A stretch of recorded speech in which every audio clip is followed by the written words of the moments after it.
Bienvenidos a este video. Nosotros somos el grupo 7 con el tema central del surgimiento de la ciencia natural moderna. El grupo está compuesto por Lianji Polanco y Blessman van der Horst. Estos son los temas que abarcaremos a medida que vaya pasando el video. El primero es el Renacimiento, segundo ciencia moderna. El tercer tema son los aportes de los autores tales como Aristóteles, Nicolás Copérnico, Johannes Kepler y Galileo Galilei. Espero que lo disfruten. Los dejo con mi compañero Blessman. El Renacimiento estaba en pleno apogeo, marcando el renacimiento del arte, la cultura y el conocimiento. Mientras tanto, los viajes de descubrimiento estaban abriendo nuevas fronteras en el mundo conocido, desafiando las creencias arraigadas y dando lugar a la revolución científica. El Renacimiento y los descubrimientos navales. En el Renacimiento, el resurgimiento del interés por la cultura clásica griega y romana llevó a una reevaluación de las antiguas ideas y el surgimiento de nuevas perspectivas, tanto filosóficas como científicas. Se muestra a artistas y pensadores explorando nuevas ideas y técnicas, desde Leonardo da Vinci y Miguel Ángel hasta Nicolás Copérnico y Galileo Galilei. Se destacan los descubrimientos navales que ampliaron el horizonte del conocimiento humano, como el viaje que hizo Cristóbal Colón a América en 1492. Además de las expediciones de Vasco da Gama y Magallanes que circunnavegaron el globo. Se enfatiza el impacto de estos descubrimientos en la comprensión del mundo y en la mentalidad de la época, desafiando concepciones tradicionales y abriendo nuevas posibilidades de exploración, posibilidades de conocimiento. La revolución científica tuvo una cosmovisión aristotélica. En medio de este fervor intelectual surgió la revolución científica, un movimiento que iba a transformar radicalmente la forma en la que la humanidad entendía el universo y el lugar que tenía en él. Se exploraron las creencias arraigadas en la cosmovisión aristotélica, donde la Tierra se consideraba el centro del universo y los movimientos celestiales eran explicados mediante modelos geocéntricos. Se mencionan las ideas de Copérnico, quien propuso un modelo heliocéntrico. En este modelo heliocéntrico, donde el Sol ocupaba el centro del sistema solar, desafiando las concepciones tradicionales y enfrentándose a la oposición de la Iglesia y de los pensadores de esa época, se destacan los pensamientos de Galileo Galilei, quien mediante observaciones telescópicas y experimentos apoyó la teoría heliocéntrica de Copérnico y enfrentó la oposición de la Iglesia por desafiar la autoridad aristotélica y las interpretaciones literales de la Iglesia. La revolución científica marcó un punto de inflexión en la historia del pensamiento humano, sentando las bases para el método científico y la búsqueda del conocimiento basado en la observación, la experimentación y la razón. Se resalta la importancia de figuras como Galileo Galilei, cuyo trabajo pionero allanó el camino para la ciencia moderna y el pensamiento racional.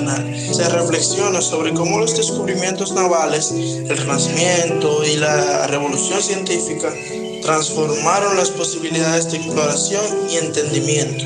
Después de todo esto podemos concluir destacando algunas cosas como que, aunque se enfrentaron a una oposición y adversidad, los pioneros de la revolución científica sentaron bases para una comprensión más profunda y precisa del universo, cuyo legado perdura hasta nuestros días.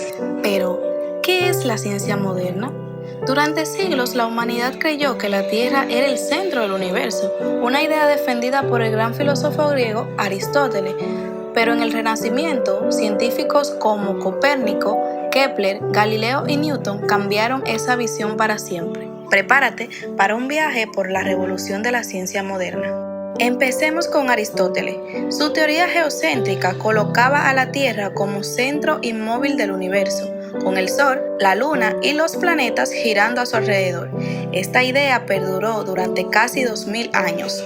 En el siglo XVI, Nicolás Copérnico propuso un modelo heliocéntrico radical. En este modelo, el Sol ocupaba el centro y la Tierra junto a otros planetas se movían a su alrededor. Esta teoría enfrentaba el modelo de Aristóteles y la creencia religiosa de la época.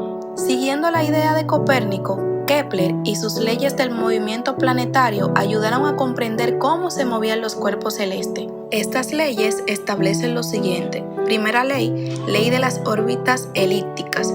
Todos los planetas se mueven alrededor del Sol en órbitas elípticas, con el Sol en uno de los focos de la elipse. Segunda ley es la ley de las áreas. La línea que une un planeta al Sol barre áreas iguales en tiempos iguales. Esto significa que la velocidad de un planeta en su órbita no es constante, siendo mayor cuando está más cerca del Sol y menor cuando está más lejos del Sol. La tercera ley es la ley de los periodos. El cuadro del periodo orbital de un planeta es proporcional al cubo de la distancia media del planeta al Sol. En otras palabras, los planetas más lejanos al Sol tardan más tiempo en completar una órbita completa. Las leyes de Kepler fueron un gran avance en la astronomía, ya que proporcionaron una descripción precisa del movimiento planetario. Reemplazaron el modelo geocéntrico de la antigüedad, que colocaba la Tierra en el centro del universo, por el modelo heliocéntrico que coloca al Sol en el centro. Galileo Galilei fue un gran defensor del heliocentrismo. Utilizó el telescopio, un invento reciente, para observar el cielo. Sus descubrimientos, como las lunas de Júpiter, contradecían las ideas de Aristóteles y la Iglesia Católica. La Iglesia Católica consideraba el modelo heliocéntrico como una herejía, ya que contradecía la interpretación literal de la Biblia. Galileo fue llamado a Roma por la Inquisición y obligación a retratarse de sus creencias. Por otro lado, la contradicción de Aristóteles y Galileo se resume en que mientras Aristóteles decía la Tierra es el centro del universo, mis observaciones y lógica lo demuestran, Galileo lo contradijo diciendo, mis observaciones con el telescopio comprueban lo contrario, los planetas se mueven alrededor del Sol. La contradicción era evidente. Aristóteles se basaba en la lógica y la observación a simple vista, mientras que Galileo presentaba evidencia concreta con el telescopio. Pero Isaac Newton entró en escena para explicar el movimiento planetario. Su ley de la gravedad universal explicaba la atracción entre todos los objetos con masa. Esta ley explicaba por qué la Luna giraba alrededor de la Tierra y los planetas alrededor del Sol. La ciencia moderna, con Copérnico, Kepler, Galileo y Newton, transformó nuestra comprensión del universo. Dejamos atrás el geocentrismo y abrazamos el heliocentrismo. La observación, la experimentación y las leyes físicas se convirtieron en los pilares del conocimiento científico. Gracias por acompañarnos en este viaje por la revolución científica. La exploración del universo continúa. ¿Qué misterios nos esperarán por descubrir?